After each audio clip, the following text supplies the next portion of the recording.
कछुआ और खरगोश, द रिवर्टेड चैलेंज। आप सबने खरगोश और कछुए की कहानी तो बचपन से सुनी होगी, जहां हमेशा कछुआ जीत जाता है और खरगोश हार जाता है। बेलनपुर में रहने वाला खरगोश, जिसका नाम था कद्दू सिंह। कद्दू अपने पुरखों के आलसीपन के कारण बहुत शर्मिंदगी महसूस करता था कछुआ समाज के सामने, क्योंकि कद्दू के पुरखे इतने फुर्तीले होने के बावजूद इतने धीमे चलने वाले कछुओं से हार गए थे। कद्दू सिंह एक चुस्त और चतुर खरगोश था।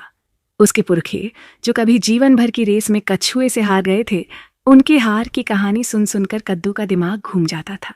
बेलनपुर के हर बच्चे से लेकर बड़ों तक सभी कछुआ और खरगोश की वही पुरानी कहानी सुनकर हंसते थे। कद्दू को यह बात चुभने लगी थी।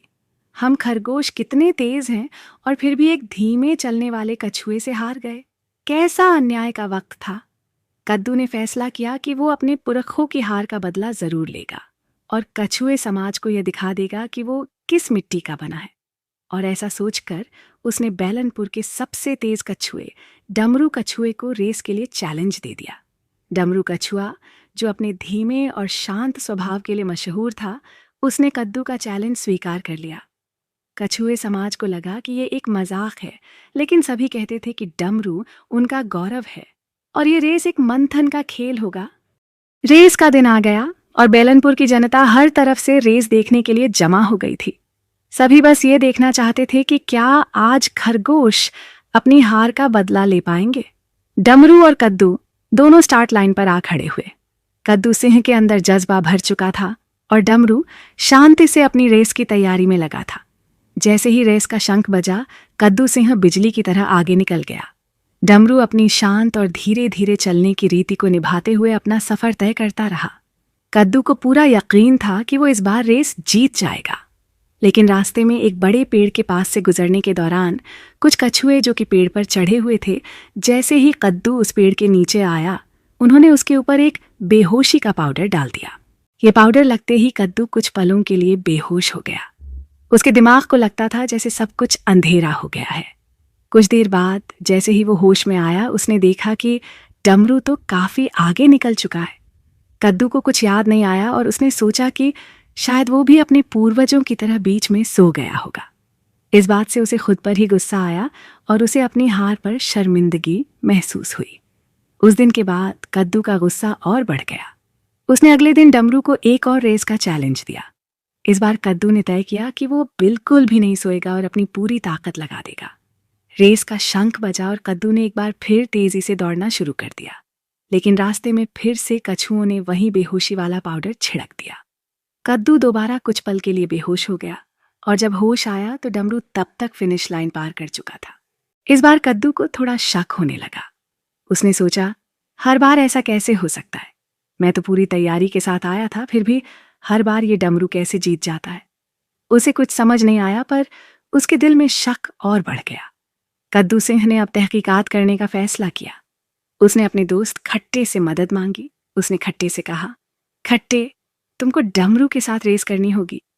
खट्टे ने कहा, क्या तुम्हारी बेइज्जती से अभी मन नहीं भरा है, जो तुम मुझे भी बेइज्जत कराने चले हो? कद्दू ने बोला, नहीं, मैं तुम्हारी बेइज्जती नहीं कराना चाहता, मैं तो बस तहकीकात करना चाहता हूँ। तहकीकात? कैसी तहकीकात? खट्टे ने पूछा। कद्दू ने कहा, मुझे लगता है कछुआ समाज किसी तरह से चीटिंग करता है, जिससे वो सदियों से जीतते आ रहे हैं हमारे खरगोश समाज से। मुझे यही पता लगाना है कि वो लोग ऐसा क्या करते हैं बीच रास्ते में। ये सब सुनने के बाद खट्टे राजी हो गया डमरू को रेस के लिए चैलेंज देने के लिए। और अगले दिन फिर रेस रखी गई, जिसमें डमरू और खट्टे के बीच रेस होने वाली थी। अगले दिन जब डमरू और खट्टे की रेस शुरू हुई तो रेस के रास्ते में थोड़ा आगे जाकर कद्दू पहले से ही खड़ा हो गया था। और जब खट्टे वहां से गुजरा तो उसके पीछे पीछे छुपके से कद्दू भी चल पड़ा। जैसे ही खट्टे उस पेड़ के नीचे आया, उस पर भी बेहोशी का पाउडर डाला गया और वो बेहोश होकर गिर गया। पर इस बार ये पूरा दृश्य कद्दू ने देख लिया था। ये सब देखकर वो दंग रह गया और उसको बहुत गुस्सा आया कि ये कछुआ समाज के कछुए तो हमेशा से चीटिंग करके जीतते आ रहे हैं और पूरी दुनिया में इनकी वाह वाह होती है और हमारे समाज को आलसी बोला जाता है। बस उसी पल कद्दू ने सोचा, अब इनको सबक सिखाने का वक्त आ गया है। खट्टे जब होश में आया तो वो भी रेस हार चुका था, पर उसकी हार से जो सच कद्दू को पता चला था, वो जानने के बाद खट्टे भी दंग रह गया। कद्दू और खट्टे ने मिलकर प्लान बनाया कि अगले दिन फिर से रेस होगी और कल जीत होगी खरगोश समाज की। अगले दिन फिर से कद्दू और डमरू की रेस हुई। रेस से पहले डमरू कहता है कद्दू से, तुमको शर्म नहीं आती? कितनी बार हारोगे मुझसे? एक खरगोश होकर तीसरी बार आ गए हो मुझसे हारने। अगर इस बार हार गए तो इसके बाद तुम्हारे समाज में किसी से भी रेस कर लूंगा, पर तुमसे नहीं करूंगा क्योंकि अब मैं तुम्हें हरा हरा कर बोर हो गया हूं। कद्दू को गुस्सा आया डमरू की बात सुनकर, पर उसने कुछ सोचने के बाद हंसते हुए कहा, हाँ डमरू, ये तुम्हारी आखिरी रेस होगी। इसके बाद शायद तुम कभी रेस करना ही नहीं चाहोगे। डमरू ने उसकी बात अनसुनी कर दी और दोनों रेस की स्टार्टिंग लाइन पर जाकर खड़े हो गए।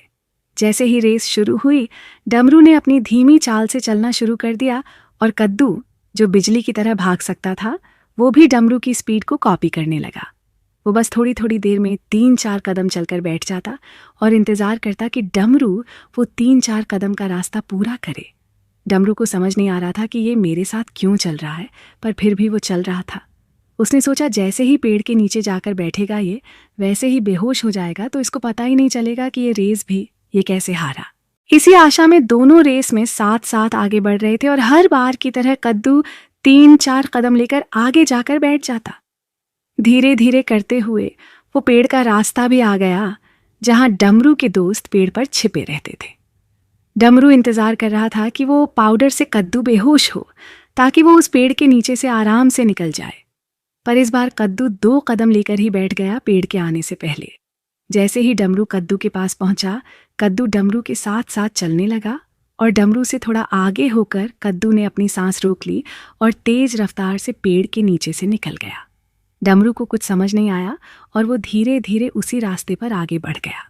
जैसे ही डमरू पेड़ के नीचे आया, कद्दू के दोस्त खट्टे ने पेड़ को हिला दिया तो ऊपर बैठे हुए कछुओं के हाथ से और बेहोशी का पाउडर गिर गया, जो कि तब नीचे गिरा जब डमरू पेड़ के नीचे था।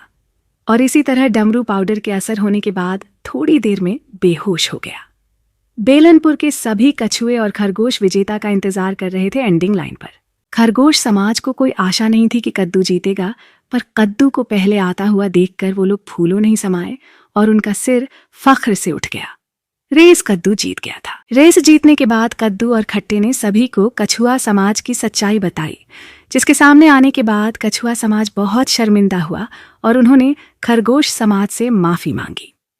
उन्होंने कहा, एक बार हमारे पूर्वज तुम्हारे पूर्वज के आलसीपन की वजह से जीत गए थे और हम उस परंपरा को कायम रखना चाहते थे और ये भी जानते थे कि ये नामुमकिन है तुम लोगों से रेस में जीतना, इसलिए हम लोग बरसों से ये करते आ रहे हैं। कछुआ समाज ने खरगोश समाज से माफी मांगी और खरगोश समाज ने उन्हें माफ करके बड़प्पन दिखाया और इसी तरह बेलनपुर के सभी खरगोश और कछुए साथ मिलकर हंसी खुशी रहने लगे।